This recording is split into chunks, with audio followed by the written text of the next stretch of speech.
नमस्कार.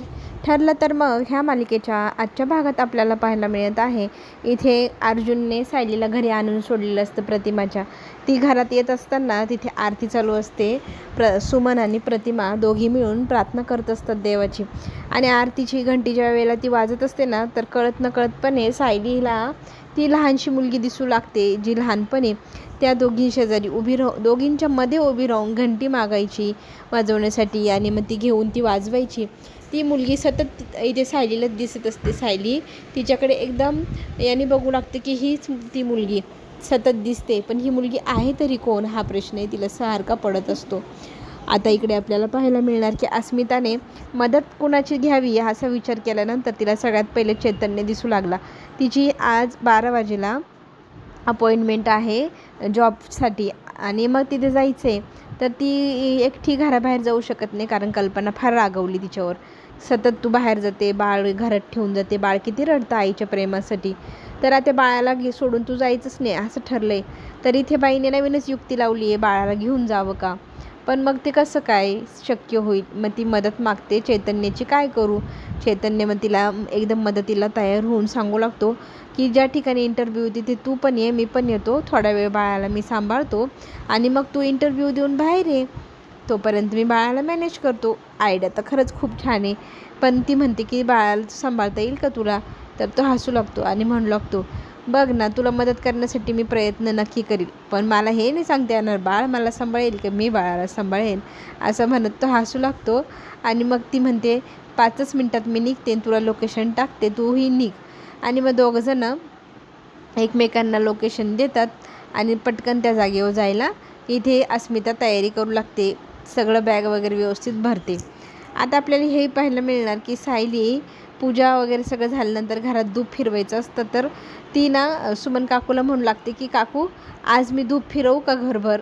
तर सुमन काकू म्हणत असते नको बाळा, मी आहे ना, मी करते. आणि ती प्रतिमाही म्हणत असते की तुला त्रास होईल धुराचा, पण ती म्हणते नाही, मला खूप आवडतं असं करायला, प्लीज द्या ना माझ्याकडे. मग ती स्वतःच्या हातामध्ये धूर फिरवायला देवघरातनं जशी सुरुवात करते तशी जाते पुढे पुढे हॉलमध्ये पण. तर ही गोष्ट पाहिल्यानंतर सुमन म्हणते ताई तुम्हाला आठवतं का, आपल्याकडे तन्वी लहान होती तेव्हा अशीच करायची, तिला खूप आवडायचं, मग ती आपल्याकडनं घ्यायची आणि स्वतःच मग धूप घरभर फिरवायची. हे सेम सगळं काय जसं तसं घडतं आहे. ह्या ज्या घटना आहे त्या अशाच घडतं आहे. हा योगायोग कसा असू शकतो असाही प्रश्न इथे सुमनला पडतो.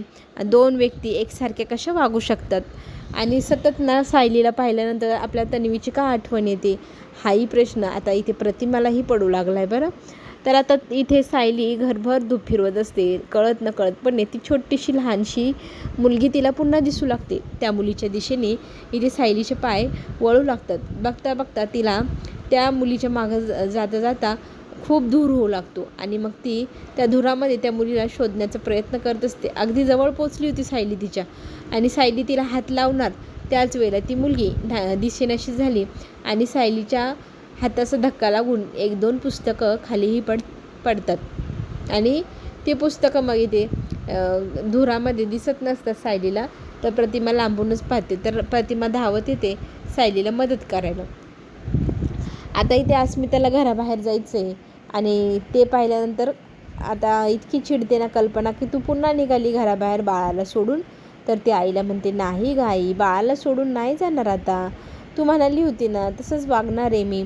आता मी तर फक्त गोलूला 2-3 चक्कर बाहेर फिरवून आणते, तर एवढं दुपारची नको जाऊ असं इथे म्हणू लागलेली असते कल्पना अस्मिताला.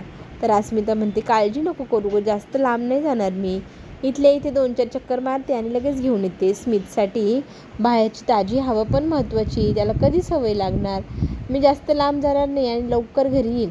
आणि मग हे सगळं ऐकल्यावर प्रतापही म्हणू लागतो की तिला जायचं आहे ना बाळासाठी, तर जाऊ दे, कशाला सारखी आडवत असते, तिला एकटीला राहायचं राहू दे. बरं आता इथे तिला होकार देते कल्पना, जा आपण लवकरात लवकर घरी गोलूला घेऊन ये, पुन्हा त्याला घेऊन कुठे फिरू नको. खरं तर कल्पनाला पटत नाही, पण प्रतापच्या हट्टासमोर आता ती काहीच म्हणत नाही. तिला जाऊ देते अस्मिताला बाहेर, तेही गोलूला घेऊन. आता इकडे प्रतिमा आणि सुमन दोघी मिळून सायलीला त्या धुरातनं बाहेर काढतात, आणि तिला हातामध्ये ते सापडलेलं पुस्तक असतं ना ती लहानशी मुलगी पाडून गेलेली. ते पुस्तक आता इथे पूर्णपणे खोलून पाहू लागते सायली. आता सायलीच्या हातातली ती नोटबुक, ड्रॉइंग बुक खरं तर पाहिल्यावर प्रतिमाला खूप छान वाटतं. कितीतरी दिवसांनी ही ड्रॉइंग बुक पाहिली. बघ ना, रविराजने अजून सांभाळून ठेवलेली. असंही कौतुक इथे करू लागते आपली प्रतिमा. मग आता त्यातली एक आपण चित्र पाहूया का, असं प्रतिमा सायलीला म्हणते. सायलीने तर पहिल्यांदाच पाहिली ती बुक, तर ती म्हणते हो चालेल ना.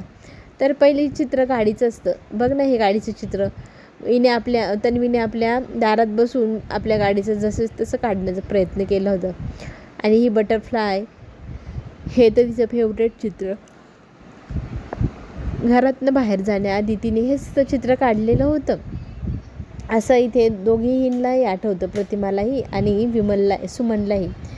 मग इथे ना का कुणास ठाऊक आपल्या सायलीला काहीतरी आठवायला लागतं. तिने हे चित्र या अगोदरही पाहिलं आहे असं तिला वाटू लागतं. पण ते कुठे पाहिलं म्हणून ती खूप डोक्याला ताण देऊन आठवण्याचा प्रयत्न करते, पण तिला तिच्या प्रश्नांची उत्तरं मिळत नाही. आता आपल्याला हेही पाहायला मिळेल, कुसुमला नर्स सांगू लागलेली असते कुठल्या कुठल्या गोळ्या औषधं कधी कधी घ्यायची आहे, कधी कधी काय काय द्यायचं मधुभाऊला. ती सगळं काय व्यवस्थित समजावून घेत असते. आणि जसं जसं नर्स सांगते तसं आता सगळं काही कुसुमच बघणार आपल्या मधुभाऊंचं. तर आता इथे आश्रमाची सगळी साफसफाईची कामं घरातली मंडळी, घरातली लहान मुलं सगळेजण करत असतात. आणि इथे ना कुसुमताई आल्यावर आपल्या कुसुमताईला इथे सगळी लहान मुलं विचारू लागतात की आम्ही कधी भेटू मधुभाऊंना. मधुभाऊ तर घरी पण आले, आम्हाला बोलायचं आहे त्यांच्याशी.